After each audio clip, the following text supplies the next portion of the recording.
ዲጂታል ነጋሪት በፌደራልና በክልል ፍርድ ቤት ለረጅም ጊዜ በዳኝነት ባገለገሉና በማናቸውም ፍርድ ቤት ጠበቃዎች በተመሰረተው ኮቨናንት ሀብ የጥብቅና ድርጅትና በአራዳ ኤፍኤም 95.1 ትብብር እየተዘጋጀ ዘወትር እሁድ ከቀኑ 7 ሰዓት እስከ 8 ሰዓት የሚቀርብ ፕሮግራም ዲጂታል ነጋሪት ህጉ ምን ይላል በማለት ይጠይቃል፣ ግዴታዎቻችንን ያብራራል፣ እንዲሁም ህግ ፍትህን በማረጋገጥ አለመግባባቶችን በመፍታትና የህብረተሰቡን ደህንነት በመጠበቅ ረገድ የሚኖረውን እንድምታ ይመረምራል። ዲጂታል ነጋሪት ወቅታዊ የህግ ጉዳዮች ላይ ጥልቅ ውይይቶችን፣ ታሪካዊ ፍርድ ቤት ውሳኔዎችን፣ አዳዲስ የህግ ለውጦችን፣ የተለያዩ ህጎች በህይወታችን በቤተሰቦቻችንና በንግድ ስራዎቻችን ላይ እንዴት ተጽዕኖ እንደሚያደርጉ በማንሳት ተግባራዊ መመሪያዎችን ያቀርባል። ዲጂታል ነጋሪት እንደምን አላችሁ አድማጮቻችን። ዲጂታል ነጋሪት የራዲዮ ፕሮግራም ተጀምሯል። ዲጂታል ነጋሪት የራዲዮ ፕሮግራም አንድ አፍታ ቆም ብለን የምናስብበት ጉዳይ ይዘን ቀርበናል። እንግዲህ ከምን ተነፍሰው አየርና ጤናችን ቀጥሎ ለሰው ልጅ ከምንም በላይ ውድ ነገር ምንድነው ወርቅ ወይስ ገንዘብ ወይስ ስልጣን የሚለውን በተመለከተ መነሻ እናድርግና ከዚህ ሁሉ ግን ከሁሉም በላይ ፈጣሪ ለሰው ልጅ በነጻ የቸራውን ትልቅ ነጻነት የምናነሳበት ጉዳይ ነው። ይህ ነጻነት በአንድ ጀንበር በአንድ ሰከንድ ብልጭታ ያለግ አግባብ በፖሊስ ካቴና ቢገደብ የጨለማ እስር ቤት ሲሳይ ብንሆን ታሳሪው በብረት መዝጊያ ጀርባ መጮህ ፍርድ ቤት መቅረብ ባይችል የእርሱ ድምጽ ማን ነው፣ መፍትሄው ምንድነው የሚሉ ጉዳዮችን እናነሳለን። ዛሬ በዲጂታል ነጋሪት የምናነሳው ውይይት አካል ነጻነት መብት ወይም ደግሞ አካል ነጻ ስለማውጣት ወይም ደግሞ ሀቤስ ኮርፐስ የሚለውን ጉዳይ በተመለከተ ነው። ዛሬ አብረናችሁ የምንቆየው ከኮቨናንት ሀብ የጥብቅና ድርጅት እኔ ጠበቃ ፍቃዱ አንዳርጌ እንዲሁም ደግሞ ጠበቃ ተመታሰፋ ከቴክኒሻናችን ሳይቶም ጋር ነው።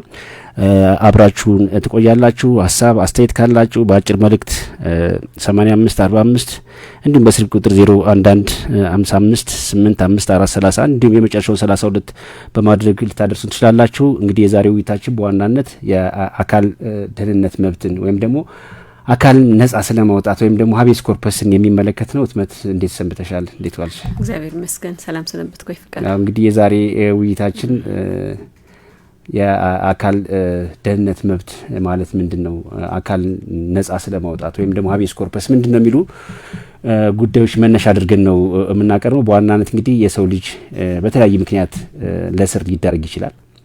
በሚታሰርበት ወቅት ደግሞ እንግዲህ የኛ ሀገር የስነ ስርዓት ህግ ምንድነው፣ አንድ ሰው ለምሳሌ ብንወስድ እጅ ከፍንጅ የወንጀል ሲፈጽም ከተያዘ በወንጀለኛ መቅጫ ስነ ስርዓት ቁጥር 50 መሰረት ወይ በፖሊስ ወይ ደግሞ በማንኛውም ሰው ሊያዝ እንደሚችል የስነ ስርዓት ህጉ ያስቀምጣል።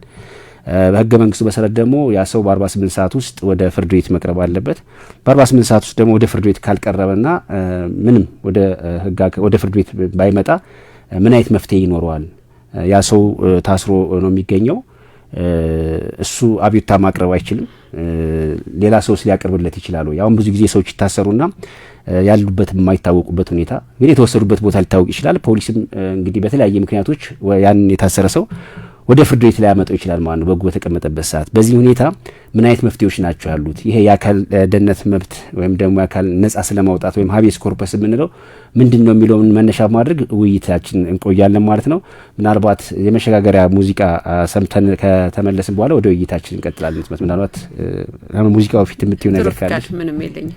እሺ ያው ሙዚቃ እንስማውና ቀጣይ ውይይታችን እንቀጥላለን። አብራችሁን ቆዩ።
ከማይበላው ፍቅር ሰላምን ዘክራት የኢትዮጵያ አምላክ ከሚ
እሁድ ከቀኑ 7 ሰዓት እስከ 8 ሰዓት በኮቨናንት አቤት ጥብቅና ድርጅት ከአራዳ ኤፍኤም 95.1 ጋር በመተባበር ወደ አድማጮች የሚቀርብ ፕሮግራም ነው። ዛሬ እንግዲህ ቀደም ሲል እንደገለጽነው የምንወያይበት ዋና ነጥብ የሰዎች በተለያየ ምክንያት በሚታሰሩበት ወቅት በህጉ በተቀመጠው ጊዜ ወይም ደግሞ በተለመደው ወይም ደግሞ ህገ መንግስቱ በተቀመጠው ላይ በ48 ሰዓት ውስጥ በፍርድ ቤት ባይቀርቡ ምን አይነት ህጋዊ መፍትሄዎች ይኖሯቸዋል የሚለው ነው። እትመት እንግዲህ ከሙዚቃችን ተመልሰናል። ኢትዮጵያ እጆቿን እግዚአብሔር ዘረጋለች ይላል ሙዚቃ ነበረ የፀሐይን ያዳመጥ ነው። እንግዲህ ወደ ውይይታችን እንገባለን። እንግዲህ ትመት የሰዎች በተለያየ ምክንያት ይታሰሩ ይችላሉና በዚህም ጊዜ ደግሞ ህጉ ያስቀመጠላችሁ መፍትሄ አለ እና በዋናነት የአካል ደህንነት መብት ምንድነው አካል ነጻ ማውጣት ማለት ምን ማለት ነው የሚለው ከዛን ጀምርና ይሄ የአካል ደህንነት ነጻ ማውጣት ወይም ደግሞ አካል ነጻ ስለማውጣት የተቀመጠው ሀቤስ ኮርፐስ የሚባለው ሀሳብ ምንድነው ስነ ስርዓት ህጉስ ከሌሎቹ ክርክሮች ሂደት በምንድነው የሚለየው በተመለከተ ሲከዚን ጀምርት ማለት እሺ አመሰግናለሁ ፍቃዱ በቅድሚያ እኔ ፀሐይ ዮሐንስን በጣም አመስገን ፈልጋለሁ በጣም ወስዶኝ ነበር ሆነስትሊ ሙዚቃው ሰላም አይለየን ፍቅር አይለየን ኢትዮጵያ ታበጽህ ደውያ በእግዚአብሔር ይላል ስለዚህ ዳግም መላው የኢትዮጵያ ህዝቦች ሰላም ፍቅር አይለየን ማለት ፈልጋለሁ ወደ ጥያቄ ለመሄድ እንግዲህ ሀቤስ ኮርፐስ ስርወ ቃሉ መሰረቱ የላቲን ወርድ ነው ምንድነው መነሻው that you have the body ነው የሚሉት ሰውየውን አካሉ አንተ ጋር አለ ስለዚህ ይዘህ ቅረብ ነው በሌላ ትርጉም የለው አካሉ ነው ካንተ ጋር ይሆን አልያስከውም አካሉ አንተ ጋር ነው አካሉ አንተ ጋር ነው ሰውየው አንተ ጋር ነው that you have the body so ይዘህ ቅረብ ያስከበት ህጋዊ ምክንያት ካለ ደግሞ አስረዳ የሚለው ነው በውጪዎቹ the great treat በሚል ይጠሩታል ታላቁ የፍርድ ቤት ትእዛዝ የሚባል ነው ምክንያቱም ጥያቄ ላይ ከመደበኛዎቹ ክሶች የፍትሐ ብሔርስ በምን ይለያል የሚል ያስከተልክ ይመስለኛል እንግዲህ በመደበኛ የፍትሐ ብሔር ክሶች ላይ ወይ ንብረት ነው የምትጠይቀው ወይም ደግሞ ገንዘብ እንዲከፈልህ ነው የምትጠይቀው ከዚህ ውጪ የሚቀርብ ክርክር አይኖርም በሀቤስ ኮርፐስ ኮንሰፕት ላይ ግን በእግዚአብሔር አምሳል የተፈጠረውን ትልቁን ፍጡር ሰውን ይዘህ ቅረብ ያስከበትን ህጋዊ ምክንያት አስረዳ ማስረዳት ካልቻልክ ደግሞ እንዲለቀቅ ትእዛዝ ሰጣለሁ የሚል ነው ስለዚህ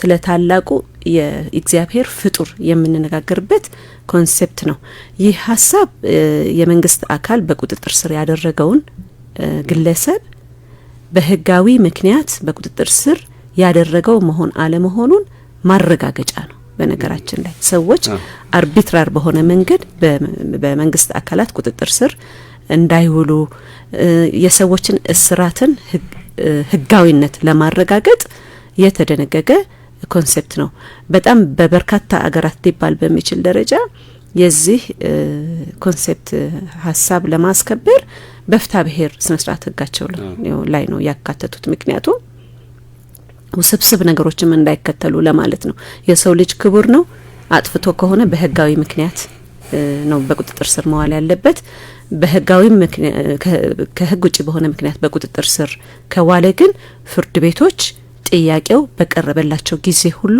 ህጋዊነቱን ማረጋገጥ አለባቸው በህጋዊ መንገድ ደግሞ ያልታሰረ በቁጥጥር ስር ያልዋለ መሆኑን ባረጋገጡ ጊዜ ደግሞ የመፍታት ግዴታ አለባቸው የሚለውን ሐሳብ ይዞ የተነሳ ነው በዚህ ኮንሴፕት ላይ ግለሰቡ በፈጸመው ወንጀል ወይም በተጠረጠረበት ወንጀል ጥፋተኛ ነው ወይስ አይደለም የሚለው ነገር አይረጋገጥበትም እስሩ ህጋዊ ነው አይደለም የሚለው ነው በቃ አንድን ሰው ጥፋተኛ ለማስባልም ባንድም በሌላ ምክንያት ሰዎች ወንጀል ሊፈጽሙ ይችላሉ ህግ አስከባሪው አካል ደግሞ ወንጀል እንዳይፈጸም የመቆጣጠር ኃላፊነት ስላለበት ሰዎችን በቁጥጥር ስር ሊያውል ይችላል ነገር ግን ደግሞ ሰዎች በመሆናቸው አንዳንድ ጊዜ ደግሞ የተጠናከሩ አሰራሮች ባለመኖራቸው የተጠናከሩ አሰራሮች ቢኖሩም ደግሞ ያንን የተጠናከረ አሰራር ሊፈጽም የሚችል ፈጻሚ አካል ከሌለ ሰዎች ከህግ ውጪ በቁጥጥር ስር ሊውሉ ይችላሉ በተለያየ ምክንያት ማለት ነው የኛንም ሀገር ጨምሮ በሌሎች ሀገሮችም ነባራዊ ሁኔታ እንደሚያሳየው ማለት ነው ስለዚህ አርቢትራር በሆነ መንገድ ከህግ ውጪ በቁጥጥር ስር የዋሉ ሰዎችን ነጻነት ለማረጋገጥ ፍርድ ቤቶች በህግ አስፈጻሚው ላይ የመቆጣጠሪያ መንገዳቸው ነው ባይዘው ህግ አስፈጻሚው ብቻውን እንደፈለገ ሰዎችን በቁጥጥር ስር ያዋለ መስለቅ አይችልም የሰዎች መብት የሰብአዊ ፍጡር መብት ሊከበር የሚገባው ከመሆኑ ጋር በተያያዘ የሚለው ሐሳብ ነው ያለኝ በዚህ ላይ ትክክል ነሽ ስመት እንግዲህ በዋናነት አድማጮቻችን እንደሚረዱት በእኛ ሀገር ህግ አንድ ሰው አርቢትራሪ ሊያዝ አይገባም ወይም ደግሞ ያለ በቂ ጥርጣሬ ያለ ምክንያት ሊያዝ እንደማይገባ የኛም ሀገር ህግም ዓለም አቀፍ ስምምነቶችን ያስቀምጣሉ ያ ሰው ከተያዘ በኋላ ደግሞ በ48 ሰዓት ውስጥ ፍርድ ቤት መቅረብ መቻል አለበት። እንግዲህ ይሄ ጊዜ የተገደበበት ዓላማ ምንድነው? ዛሬ አቀርባለሁ ነገ አቀርባለሁ እየተባለ ሰዎች እንዳይረሱ ነው። እንግዲህ ህጉ በዛ ደረጃ ይቀመጣል። እንግዲህ ሰዎች በትክክል በ48 ሰዓት ይቀርባሉ አይቀርቡም የሚለው ደግሞ ራሱን የቻለ ጥናት የሚጠይቀው እንደሆነ ሁሉ ግን ደግሞ የሚታዩ ሁኔታዎችም አሉ። ስለዚህ በዋናነት ይሄ የአካልን ነጻ የማውጣት ወይም ደግሞ ሀቤስ ኮርፐስ የሚለው የህግ ስርዓት ሰዎች ከህግ ውጭ ታስረው ምንም መፍትሄ ባልተሰጣቸው ቁጥር አቤቱታ አቅርቦ መፍትሄ የሚያገኙበት ስርዓት መሆኑ በግልጽ ተመላክቷል። እንደገለጽሽው የብዙ ሀገሮችም የስነ ስርዓት ፍትሐ ብሔር ስነ ስርዓት ህግ ላይ ነው አካቶ ያስቀመጡት። አሁን በፍትሐ ብሔር ስነ ስርዓት ህግ ቁጥር የሚዳኙ ጉዳዮች እነዚህ የሲቪል ማተር የምንላቸው የገንዘብና ደግሞ የግላዊ ሁኔታዎች ጉዳዮች ናቸው። ይሄ ደግሞ ልክ ይዘቱን ስንመለከተው የነጻነት ጉዳይ ቢሆንም ግን ያን ሰው በግል የሚመለከት በመሆኑ ያን ስርዓት ተከትሎ እንደሚሄድ ያስቀምጣል ማለት ነው። ከዚህ ላይ ግን እስኪ እንዴት ነው ማን ነው ማቅረብ የሚችለው? አንድ ሰው በህገ ወጥ መንገድ ታስሮ በተጠቀሰው በ48 ሰዓት ውስጥ ፍርድ ቤት ባይቀርብ ማን ነው ጥያቄውን ማቅረብ የሚችለው? ሲቀርብስ ምን አይነት ስነ ስርዓት ነው መከተል የሚችለው? ምን አይነት አቤቱታ ነው ያቀራረቡ ሂደትስ ምንድነው የሚለውን በተመለከተ እስኪ የምትምትዩ ነገር ካለሽ። እሺ ፍቃዱ፣ እንግዲህ የዚህን የተገዶ የመያዝን ህጋዊነት ለማረጋገጥ የሚቀርበው አቤቱታ በእኛም ሀገር በፍትሐ ብሔር ስነ ስርዓት ህጋችን ላይ የተደነገገ ሀሳብ ነው። በፍትሐ ብሔር ስነ ስርዓታችን ላይ ደግሞ በየትኛው ክፍል ላይ ነው የሰፈረው ሀሳብ የሚለውን በመሰረታዊነት ማወቅ ይጠበቅብናል። የስነ ስርዓት ህጋችን የፍትሐ ብሔር ስነ ስርዓት ህጋችን 3ኛው መጽሐፍ የፍትሐ ብሔር ክስን የሚመለከቱ ጉዳዮች የሚል ክፍል ነው። በዚህ 3ኛ መጽሐፍ ውስጥ በ5ኛው ምዕራፍ ላይ ለጊዜው ስለሚሰጡ የማገጃዎችና ሌሎች ትእዛዞች የሚል ክፍል አለ። ኦኬ። በዚህ በ5ኛው ምዕራፍ ላይ ደግሞ በ7ኛው ክፍል ላይ ነው የሀቤስ ኮርፐስ ሀሳብ የመጣው። በ5ኛው ምዕራፍ በ7ኛው ክፍል ላይ ተገዶ የመያዝን ህጋዊነት ለማጣራት ስለሚፈጸም ስነ ስርዓት በሚል በሚገርም ሁኔታ በጣም ኃይል ያላቸው ትእዛዞች ያሉበት ነገር ግን በጥቂት አንቀጾች ብቻ የተቀመጠ ሀሳብ አለ። 3 ብቻ ናቸው እነዚህ አንቀጾች ከቁጥር 177 ጀምሮ የሰፈሩ ናቸው። 177 178 እና 179 ላይ ነው። ይሄ አቤቱታው በምን መንገድ ይቀርባል፣ ፍርድ ቤቱ አቤቱታው በቀረበለት ጊዜ ምን ያደርጋል የሚለውን በደንብ ዘርዝሮ የያዘ ነው። ግን ትልቅ መልእክት ደግሞ የሚያስተላልፉ ያያያዙን ስርዓት በአግባቡ የሚደነግጉ የፍርድ ቤትንም ሮል የሚያሳዩ ናቸው። በአግባቡ ልንረዳቸው ልንተገብራቸው ይገባል። የመጀመሪያው እንዴት ይቀርባል የሚለውን ለመለየት ቁጥር 177 ነው። 177 ላይ ምንድነው የሰፈረው ሀሳብ?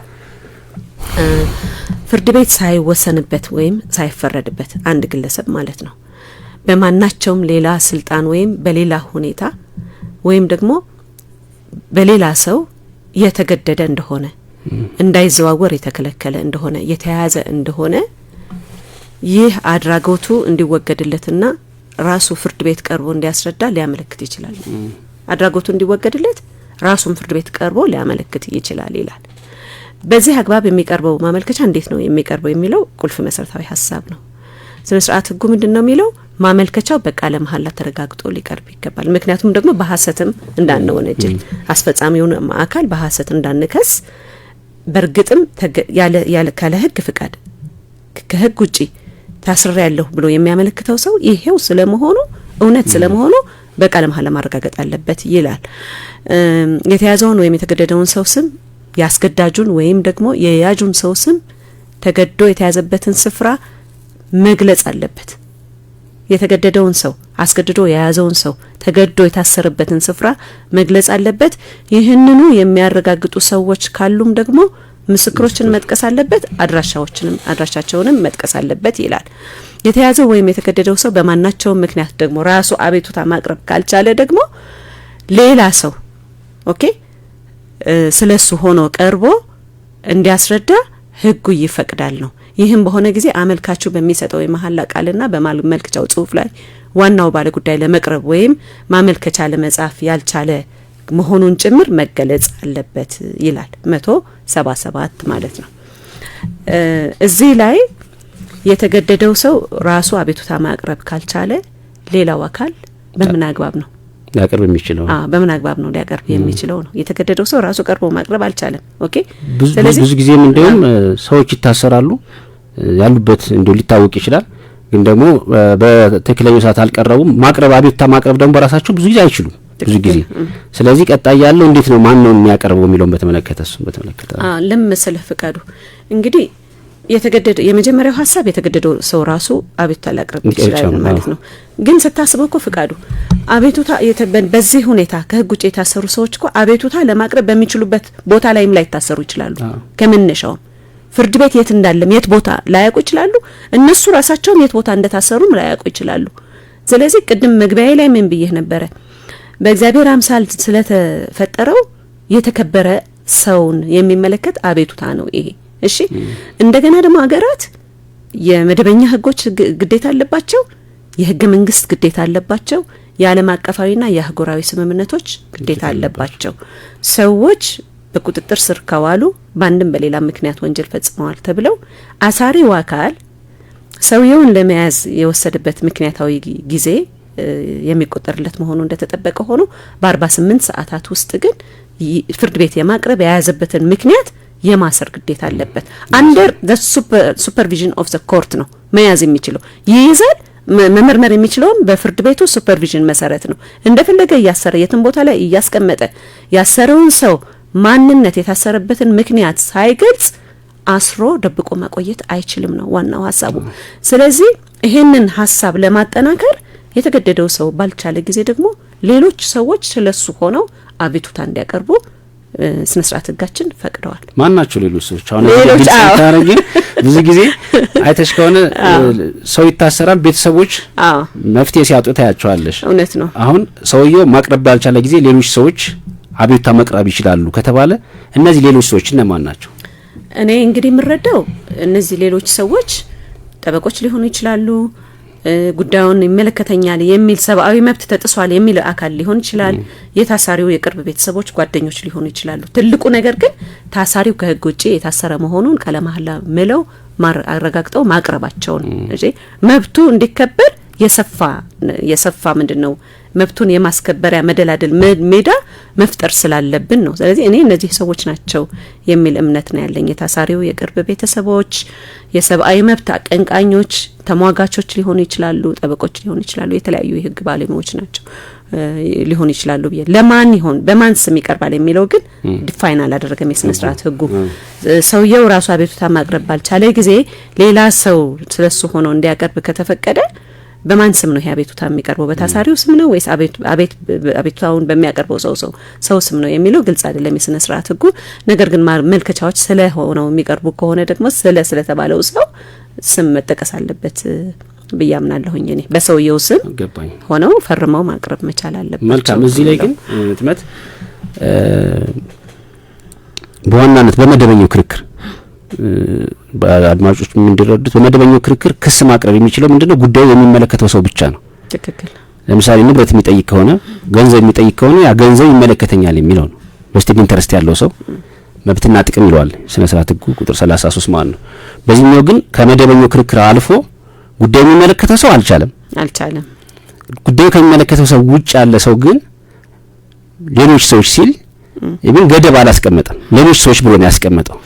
ማንኛውም ሰው ሊያቀርብ ይችላል ማለት ሰውየውን ለመርዳት የሚፈልግ ጠበቃ ሊሆን ይችላል፣ የሰብአዊ መብት ተቆርቋሪ ድርጅቶች ሊሆኑ ይችላሉ፣ ቤተሰቦች ሊሆኑ ይችላሉ። አሁን እንደሚታወቀው በስነ ስርዓት ህጉ ሰዎች በቤተሰብ ጉዳይ ላይ የጥብቅና ውክልና ሳያስፈልጋቸው ቤተሰባቸውን በተለይ የስጋ ዝምድና ያላቸውን ሰዎች ወክለው ፍርድ ቤት ሊከራከሩ ይችላሉ በመደበኛ ክርክር ማለት ነው።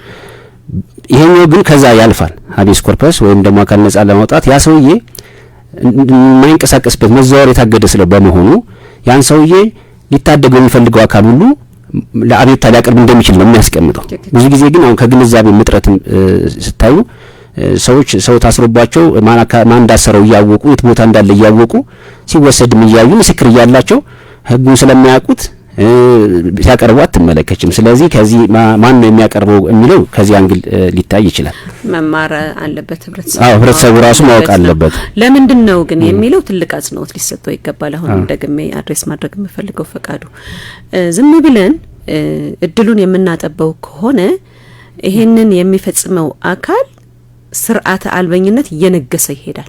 እንደፈለገ ሰዎችን በፈለገው ሰዓት እያሰረ በቁጥጥር ስር እያዋለ የት እንዳሉ ራሱ መዳረሻቸው ራሱ ሳይገልጽ ሰዎችን አፍኖ ሊያቆይ ይችላል። ያ ከሆነ ደግሞ አገር ስርዓተ አልበኝነት ይሰፍንባታል። ህዝብ ተረጋግቶ መኖር አይችልም። በመንግስት ላይም ሊነሳ ይችላል። ህዝብ ባይዘወይ በጣም ነገሮች ምንድነው ስርዓተ አልበኝነት እየነገሰ በሄደ ቁጥር መብታችንን አስከብር የሚል ጥያቄ እየበረታ ነው የሚሄደው። ስለዚህ ዋናው መሰረቱ ምንድነው? አክቲቬቲንግ ጁዲሻል ኦቨርሳይት ነው።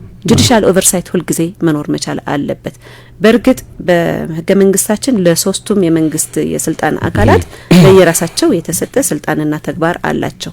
ነገር ግን ሶስቱም የመንግስት አካላት ደግሞ እንደፈለጉ ስልጣንና ተግባራቸውን እየለጠጡ እንዲወስዱ ሳይሆን የቼክ ኤንድ ባላንስ ፕሪንሲፕል እናቃለን አይደለም? የሞንቴስኩ ቲዮሪ አንደኛው የመንግስት የስልጣን አካል ሌላኛውን መቆጣጠር መቻል አለበት። ስለዚህ በአስፈጻሚው አካል ላይ በተለይም ደግሞ ክቡር የሆነውን የሰው ልጅ ሰብአዊ ፍጡር ያለ ምክንያት አስሮ ከማቆየት ጋር በተያያዘ ጁዲሻል ኦቨርሳይት መኖር አለበት። we have to activate we have to ensure the activating judicial oversight principle የሚለው ተፈጻሚ መሆን መቻል አለበት። ሌላው ደግሞ የታሳሪውን ድምጽ መሆን አለብን ነው። ስለታሳሪው ሆኖ ማንኛውም የሚመለከተው ሰው ስለታሳሪው ሆኖ ድምጹን ማሰማት አለበት። የታሳሪው ድምጽ ባንድም በሌላ ሰው ሊሰማለት ይገባል። መልካም። እዚህ ግን አንድ ሳል ገልጻት ማላልፍ ነገር ስነ ስርዓት ህጉ ፍትሐብሔር ስነ ስርዓት ህጉ 177 ምን ይላል? ይሄ ጥያቄ የሚቀርበው ማን ላይ ነው? አንድ ስልጣን ባለው አካል ላይ ወይም ደግሞ በማን ላይ ይላል? በሌላ ሁኔታ ወይም በሌላ ሰው የተገደደ ይላል። አሁን ብዙ ጊዜ እንግዲህ ፖሊስ እሺ አሰረ የማሰርም ስልጣን አለው የመርመርም ስልጣን ስላለው ነው። ስለዚህ ፖሊስ በ48 ሰዓት ላይ ካላቀረበሽ ፍርድ ቤት አካል ነጻ ማውጣት ጥያቄ ታቀርቢያለሽ። ሌሎች ሰዎች የሚቀርቡበት ሁኔታ አለው የሚለው እዚህ ላይ አንድ ሀሳብ መግለጽ ፈልጋለሁ። ጥሩ ሀሳብ ነው በጣም። ምክንያቱም ከፖሊስ ግልጽ ስለሆነ ስልጣን አለው ፖሊስ አስሮ ካላቀረበ ይቀርባል። ግን ከፖሊስ ውጭ ይላል ስነ ስርዓት ህጉ በሌሎች ሰዎችም የተገደደ እንደሆነ ይላል። የወንጀለኛ መቅጫ ስነ ስርዓት ህግ ቁጥር 50 ምን ይላል? ለምሳሌ እጅ ከፍንጅ ወንጀል ፖሊስም ሊይዘው ይችላል ወይም ያ ሰው ለማንኛውም ሌላ ሰው ሊይዝ ይችላል። ከፖሊስ ውጭ ሆነ ሰው ማለት ነው። ግን ያ ሰው ያን ያዘውን ሰው ቤቱ ሊያስቀምጠው አይችልም። በፈለገው ስሩ በግድ ሰው ቤቱ ሊያስቀምጠው አይችልም።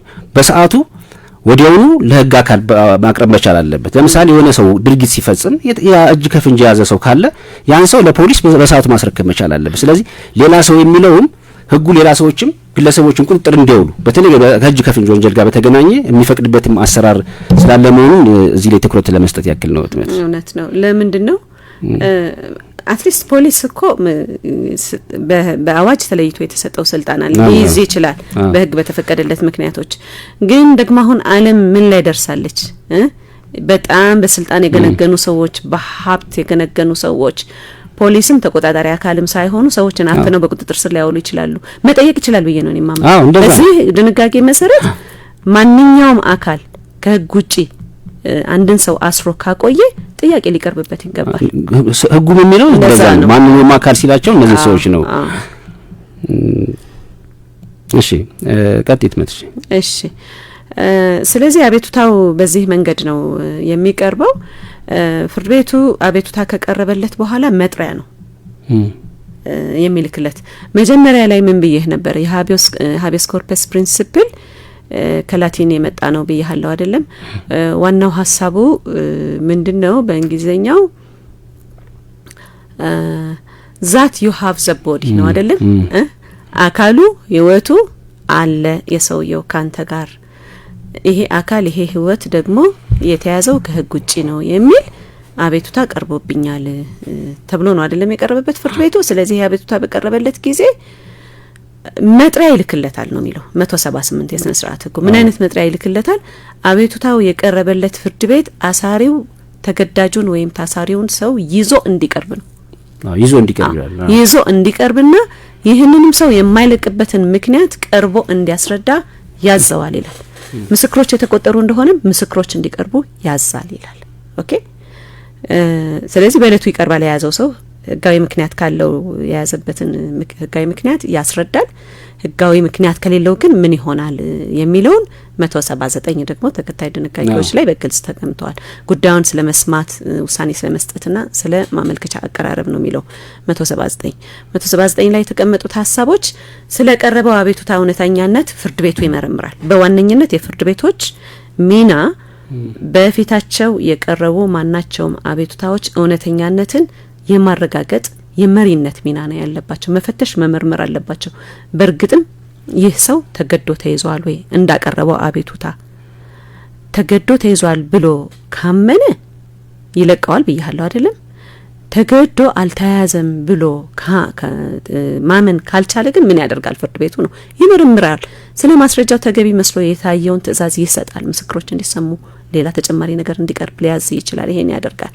አመልካቹ የተያዘው ህገወጥ በሆነ መልኩ መሆኑን ፍርድ ቤቱ ከተረዳው ትልቁ ሀሳብ ሲነው የሚመጣው ወዲያውኑ እንዲለቀቅ ትዕዛዝ ይሰጣል ነው። ይህ ትዕዛዝ ሌላ ያፈጻጸም ማመልከቻ፣ ሌላ ያፈጻጸም ክስ የሚቀርብበት አይደለም። በዚህ አግባብ ትዕዛዝ የተሰጠ እንደሆነ ማናቸውም ሌላ ትዕዛዝ እንዲኖር ሳያስፈልግ የፍርድ ቤቱ ትዕዛዝ ብቻ መፈጸም አለበት፣ ሊከበር ይገባል የሚለው የፍርድ ቤቶች ስልጣን መከበር መቻል አለበት። ምክንያቱም ሰዎች አላግባብ ከተያዙ እንደገና ሌላ ፕሮሰስ ውስጥ እየገቡ የህገወጥ የሆነ አሰራር እንዲቀጥልባቸው የሚፈቅድ አሰራር መፍቀድ የለብንም ከመነሻው። ስለዚህ ህገወጥ በሆነ መንገድ ፍርድ ቤቱ ካረጋገጠ ወዲያውኑ እንዲለቀቅ ያዛል። በዚህ አግባብ ትዕዛዝ በተሰጠ ጊዜ ደግሞ ሌላ አቤቱታ ማቅረብ ሳያስፈልግ የፍርድ ቤቱ ትዕዛዝ ወይም የዳኛው ትዕዛዝ ይፈጸማል ነው የሚለው። ካላመነስ የሚያጠራጥር ሆኖ ካገኘው ግን በዋስትና ይለቀዋል። በዋስትና ይለቀዋል። መቅረብ ባለበት ጊዜ ሁሉ በተጠራ ጊዜ ሁሉ ደግሞ እንዲቀርብ ያሳስበዋል ነው የሚለው። እነዚህ ናቸው እንግዲህ አካሄዶቹ። መልካም። እዚህ ላይ ግን በተገናኘ ቀጥሎ የምናነሳው ሀሳብ ቅድም ትመትም ስትገልጭ መጥሪያ ይልክለታል። ትክክል። ምንድነው የሚያደርገው? ይዘኸውና ያሰርከውን ሰውዬ ይዘኸውና ነው። የዚህ ጥያቄ ዓላማ ምንድነው? ያሰርክበትን ምክንያት በዛው ጀስቲፋይ አድርግ፣ አስረዳ ነው። ይሄን ያደርገዋል። እዚህ ላይ ግን ትልቁ ነገር ባይቀርብስ ነው። ፖሊስ አሁን ፖሊስ ይዘህና ተባለ፣ ከሳሽም ታስሯል። እንግዲህ ከሳሽም አልቀረበም። እንሳን ከሳሽ ሳይሆን አመልካች ብለን እንጥራው። እዚህ ላይ የክስ ጉዳይ ስለሆነ አመልካች ነው የተጠሪ ጉዳይ ስለሆነ አመልካቹ አልቀረበም። እንግዲህ በዘመድም ሊያቀርበው ይችላል፣ በጠበቃም ሊያቀርበው ይችላል። ፖሊስም አልቀረበም። ምንድነው የሚያደርገው የሚለውን በተመለከተ አሁን እዚህ ላይ ስነ ስርዓት ህጉ ዝም ነው የሚለው። አሁን ለምሳሌ በመደበኛ ክርክር ላይ ካየነው አቤቱታ ያቀረበው አመልካች ካልቀረበ መዝገቡ ይዘጋል። ሁለቱም ከቀረቡ መዝገቡ ይዘጋል። በዚህ ሁኔታ ለምሳሌ አሁን አቤቱታ ቀርበው ሁለቱም ላይ ቀርቡ ይችላሉ። ስለዚህ ምንድነው የምናደርገው የሚለውን በተመለከተ እዚህ መሰረታዊ ጥያቄ ነው። እዚህ ላይ ሐሳብ ምናልባት ብገልጽ እኔ ደስ ይለኛል ብትገልጽ። እንግዲህ ምንድነው ብዙ ጊዜም ደግሞ የሚታየው አቅርቡ ይባላል ፖሊሶች። ለምሳሌ ብዙ ጊዜ ፖሊስ ነው አቤቱታ የሚቀርብለት። ያሰርከውን ሰው ይዘና ሲባል አንድ አይመጣም። ሁለተኛ ደግሞ ባዶ እጁን ይመጣል። ለምሳሌ ይመጣና ምርመራ አላለቅም ይል ይችላል። ትልቁ ነገር ግን ምንድነው ይዞት ካልቀረበ ምን ይሆናል? መጀመሪያ እዚህ ለመታየት ያለበት ለምንድን ነው ይዞት የሚቀርበው? እኔ ለሁለት ነገሮች ነው ይዞት የሚቀርበው። አንደኛ ይሄ ሰውዬ ከህግ ውጭ ታስሯል ስለተባለ ከህግ ውጭ ታስሯል ሲባል ደግሞ ምንድነው ትክክለኛ ዲፕሮሰሱን እየተከተለው አይደለም። የሱ እስር ከፍርድ ቤት እይታ ውጭ ነው። ስለዚህ ሰውዬው ነጻነት በምን ሁኔታ መኖር እንዳለበት ማረጋገጥ አለበት ፍርድ ቤቱ።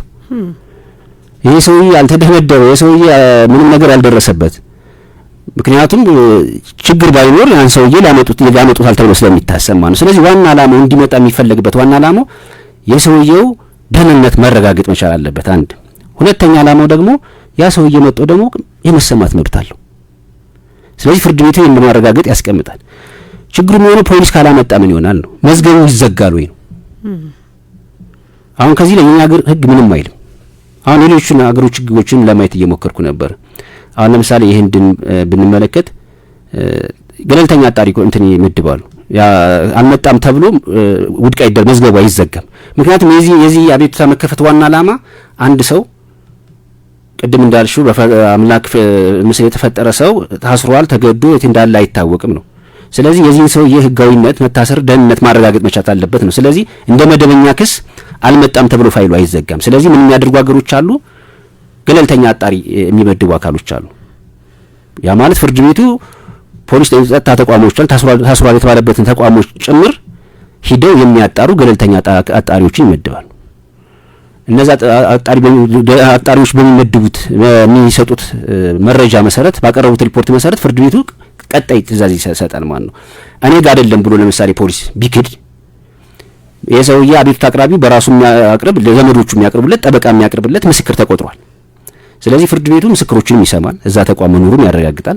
ሁለተኛ ደግሞ በገለልተኛ አጣሪ አካል ደግሞ ልኮ ያጣራል ማለት ነው። ይሄን ድምዳሜ ከደረሰ በኋላ ስለ ሰውየው ትዕዛዝ ይሰጣል ማለት ነው። አንተ መጣህ እኔ ጋር የለም ብትለኝ ምስክሮቹ አረጋግጦብሃል፣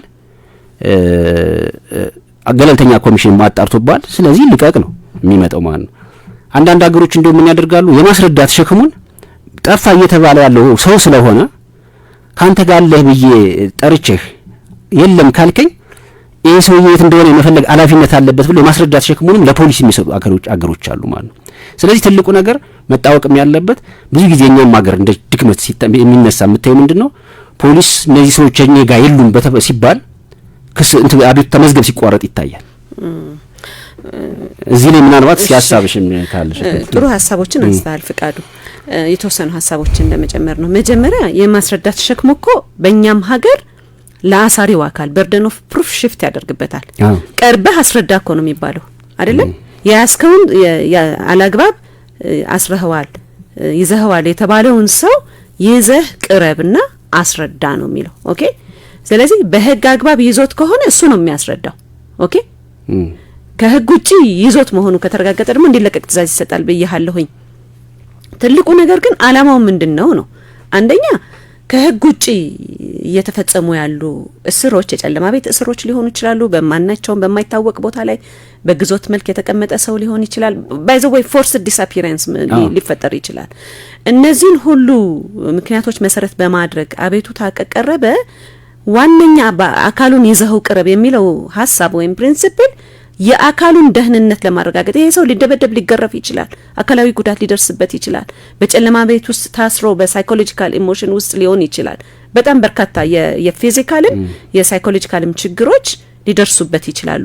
ስለዚህ ፍርድ ቤት ይዘህ ቅረብ ብሎ የሚሰጠው ትዕዛዝ ዋና አላማ የሰውየውን ደህንነት ማረጋገጥ ነው። አካላዊ ደህንነቱን ማረጋገጥ ነው። ሞራላዊ ደህንነቱን የሜንታል ደህንነቱን ማረጋገጥ ነው። የመጀመሪያው ነው።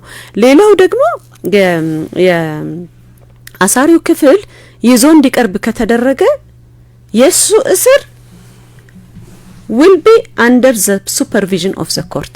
ከዛ በኋላ እንደፈለገ ሊያንገላታ አይችልም። ይሄ አሳሪ አካል ፍርድ ቤቱ ማንዴት ስላለው የሚቆጣጠረው ስለሆነ ማለት ነው። ምርመራ ለማድረግም እኮ ጊዜ ቀጠሮ እየተሰጠ አይደለም ፖሊሶች ምርመራ የሚያደርጉት ከአቃቤ ሕግ ጋር በመተባበር ፍርድ ቤቱ እየለካ የሚሰጣቸው ጊዜ ስላለ ማለት ነው። ስለዚህ በኃይል እንዲሰወር የሚደረግበትን ነገር ለመቆጣጠር ያስችላል። ሌሎች ጉዳቶቹ እንዳይደርሱበት ለመቆጣጠር ያስችላል። ግን ቅድም ያልከው ምንድነው? ስነ ስርዓት ህጉ በእኛ ሀገር ዝም ብሏል። ፖሊስ ካልቀረበ ምን ይሆናል፣ ካላቀረበው ምን ይሆናል የሚለው እኔ ስነ ስርዓት ህጉ ዝም ስላለ ዳኞች እጅና እግራቸውን አጣጥፎ መቀመጥ አለባቸው ብዬ አላምንም። አንደኛ ህገ መንግስታዊ ግዴታ አለባቸው። ዳኞች በህገ መንግስቱ ለዜጎች የተቀመጡ ሰብአዊ መብቶችን የማክበርና የማስከበር ግዴታ አለባቸው። የህገ መንግስታዊ ግዴታ አለባቸው። ስለዚህ ፖሊስ ባልቀረበ ጊዜ እንዲቀርብ የሚያስገድድ ሌላ ተለዋጭ ትዕዛዝ መስጠት መቻል አለበት። ኦኬ። ግለሰቡን ባላቀረበ ጊዜ ደግሞ ፖሊስ ብቻ ቀርቦ ግለሰቡን ባላቀረበ ጊዜ ደግሞ ያላቀረበበትን ህጋዊ ምክንያት እንዲያስረዳና በቀጣይ ቀጠሮ ደግሞ እንዲያቀርበው የማዘዝ ግዴታ አለበት ፍርድ ቤቱ። ስነ ስርዓት ህጉ ዝም ስላለ አይደለም። የምርመራ እንዲደረጅ ማዘዝ ይችላሉ። ባይዘወይ አዲስ አዋጅ ቁጥር 1234ም ይደግፈናል። በዚህ ሰው ላይ አላግባብ አስሯል የተባለ ሰው ላይ የማይቀርብ ከሆነ ምርመራ እንዲደረጅ በዛው መዝገብ ላይ ማዘዝ ይችላሉ ብዬ ነው ማምነውና ትልቁ ኃላፊነት በዳኞች ላይ በፍርድ ቤቶች ላይ የተጣለ ነው ይሄንን መብት ከማስከበር አንፃር። መልካም። እዚህ ላይ ጋር በተገናኘ ደግሞ ቅድም ያነሳሳቸው አንድ ሀሳብ አለ። ፍርድ ቤቱ ሁለት ነገሮችን ነው የሚያስቀምጠው። እስሩ ትክክል አይደለም ብሎ ካሰበ ወዲያውኑ እንዲለቀቅ ትዕዛዝ ይሰጣል። ትክክል እንዲህ የቀረበ አቤቱታ ግን ሰውየውን ለምሳሌ የሚያጠራጥር ነገር ከመጣ በዋስትና ይለቀዋል ይላል። ይሄ ትዕዛዝ ያለምንም ማፈጻጸም መዝገብ ወዲያው መፈጸም አለበት ነው። እዚህ ጋር ግን በተገናኘ ብዙ ጊዜ ምን ይፈጠራል? በተግባር የሚያጋጥሙ ጉዳዮች አሉ። በጊዜ ቀጠሮ መዝገብም ሊሆን ይችላል፣ ወይም ደግሞ ዋስትና ተጠይቆ በዋስትና መዝገብም ሊሆን ይችላል። ፍርድ ቤቶች ትእዛዝ ይሰጣሉ። ምን አይነት ትእዛዝ ነው የሚሰጡት? ለምሳሌ በዋስትና ተፈቀደ። ለምሳሌ ጊዜ ቀጠሮ ምርመራ ሲደረግ ቆየና በቂ ጊዜ ነበር፣ ምርመራው ተጠናቋል ብሎ በዋስትና እንዲለቀቅ ፈቀደ። ወይም ደግሞ በዋስትና መዝገብ ደግሞ ዋስትና መብቱ ተከበረለት፣ ከዛ መዝገብ ይዘጋል። ከዛ ግን በዋስትና ውሳኔ መሰረት ተጠርጣሪው ሳይለቀቅ ይቀራል። አሁን ከዚህ ላይ በባለሙያዎች ራሱ ሁለትና በፍርድ ቤቶች ሁለት አይነት አሰራር አለ የምንመለከታቸው። አንደኛው አሰራር ምን ያደርጋሉ? ለዛው አቤቱታ ዋስትናውን ለፈቀደው አቤቱታ ይሄ ትእዛዝህ አልተከበረም፣ አንተ ዋስትና በተፈቅድለትም ፖሊስ አልለቀቀውም ብሎ አቤቱታ ያቀርብለታል። አንደኛው አሰራር። ከዛ ሁለተኛው አሰራር ደግሞ በሌላ መዝገብ ሀቤስ ኮርፐስ ወይም ደግሞ የአካል ነጻ ማውጣት ክስ ደግሞ አቤቱታ ደግሞ ይቀርባል። በዛኛው መዝገብ ፍርድ ቤቱ 50 ሺህ ብር ዋስለቆት ነበረ፣ ከዛ አልፈቱትም ብሎ እንደገና ምን ያቀርባል? ሀቤስ ኮርፐስ ያቀርባል ማለት ነው። አሁን ከዚህ ላይ ሁለት አይነት አሰራር ነው ያለው እዚህ ላይ ማለት ነው። እዚህ ላይ ሪፍሌክት ብታደርግበት ደስ ይለኛል። እና እኔ እነሱ ሊገልጽልሽ እንደዚህ አይነት ጉዳዮች አብዛኛው በትራያል ኮርት ላይ ትራያል ኮርት ላይ ስለመሆናቸው ጋር በተገናኘ አንተም ያው በዳኝነት ዘመን ትራያል ኮርት ላይ ስለነበርክ እኛም ሴንስ እናደርጋለን ሁለት አይነት አሰራሮች እንዳሉ። የትኛው ነው ኢፌክቲቭ ነው?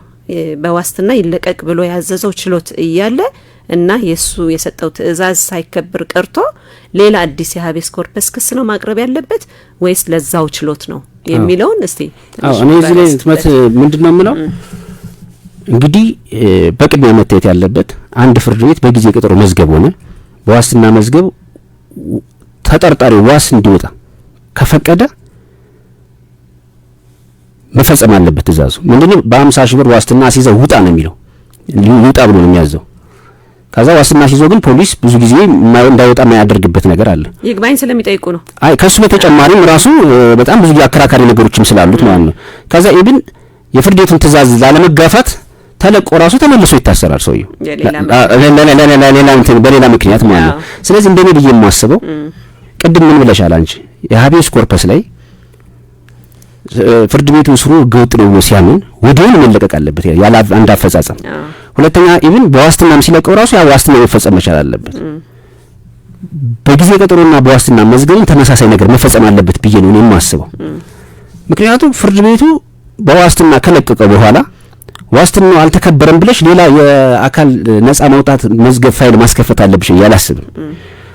ያው ለምሳሌ የኛ ሀገር አዋጅ ቁጥር 1234 በግልጽ አንቀጽ 51 እና 52 ፍርድ ቤቶች የሚሰጡት ትእዛዝ ወይም ውሳኔ ማንኛውንም አካል አስገዳጅ እንደሆኑ ያሳያል። ስለዚህ በዋስትና ይለቀቅ ብለሽ ፍርድ ቤቱ እስከወሰነ ድረስ ያን ውሳኔ መፈጸም መቻል አለበት። ካልተለቀቀ በዋስትና አቤቱታ መቅረብ ያለበት ዋስትና አልተከበረም፣ ያንተ ትእዛዝ ያንተ ውሳኔ አልተከበረም ብለሽ ዋስትናውን ለፈቀደ ፍርድ ቤት መሆን አለበት ያስባሉ። ምክንያቱም ህጉ በግልጽ ምን ያስቀምጣል? ይሄን የፍርድ ቤት ውሳኔ የማያከብር ሰው ይላል አዋጅ ቁጥር 1234 2013 አንቀጽ 52 እስከ 2 ዓመት እስር ድረስና ገንዘብ መቀጮ ይቀመጣል ይላል። አንድ ከዚህ ጋር የተገናኘ አንድ ኬዝ አለ በጣም ብዙ ሰዎችን የሚያነጋግር የነበረ ኬንያ ላይ የነበረና ሚጉኖና ፍሬድ ማቲያንግ የሚባል የአገር ውስጥ ደህንነትና እንትንና የፖሊስ ኦፊሰሮች ላይ ቀረበ ነው። ይሄ ሚጉና የተቃዋሚ ፓርቲ አባል ነበርና ጠበቃም ነው ባህሪው በስራው እና ታሰረ። ከታሰረ በኋላ ልክ የሀቤስ ኮርፐስ ጥያቄ ነው በጠበቆቹ አማካኝነት የቀረቡት። ፖሊስ ይዘህና ተብሎ ጥያቄ ይቀርብለታል ማለት ነው። ከዛ ምንድነው ያደረጉት? የፍርድ ቤቱን ትእዛዝ አላከበሩ። ሰውየውም ኢቭን ወደ ውጭ ዲፖርት እንዲደረግ ተደረገ ማለት ተቃዋሚ ነው የነበረው። ከዛ ዳኞቹ የከፍተኛ ፍርድ ቤት ዳኞች ምንድን ነበር ያደረጉት? ይሄ የፍርድ ቤትን ትእዛዝ አለማክበር ነው። የፍርድ ቤት ትእዛዝ አለማክበር ደግሞ በህጉ ልክኛም ሀገር እንደተቀመጠው ተቀምጧል።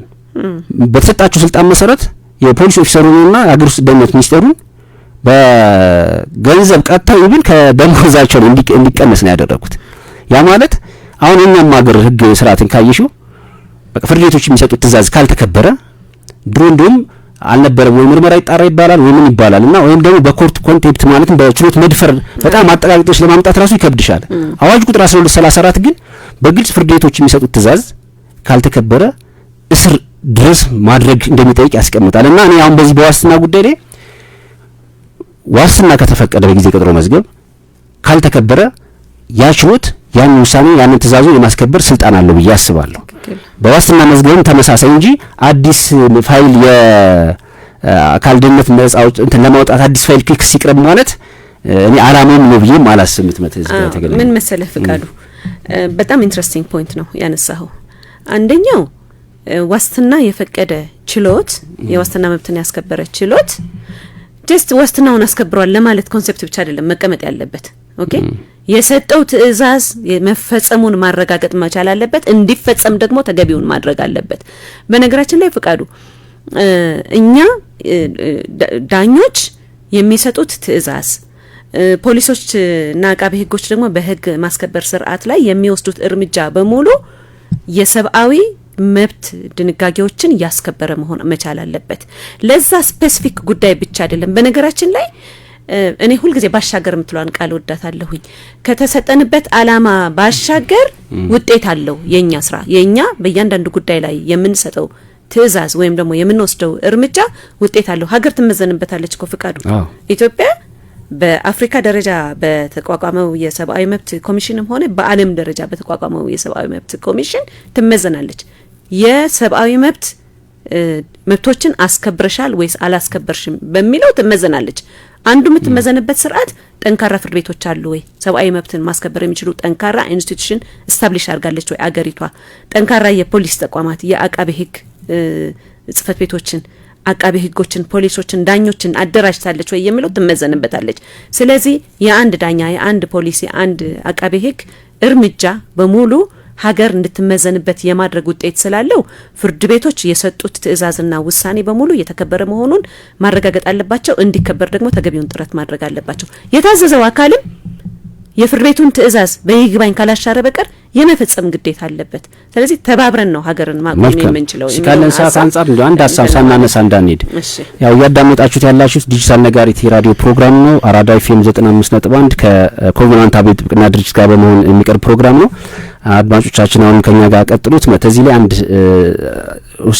ሀሳብ አለ። ይሄ የአካል ነጻ የማውጣት አቤቱታ የሚቀርበው ለየትኛው ፍርድ ቤት ነው የሚል ጥያቄ ይነሳል። እናንተም ጋር ሰበር ችሎትም እናንተም ችሎት የሰራችሁት አንድ ውሳኔ ነበር አስታውሳለሁ።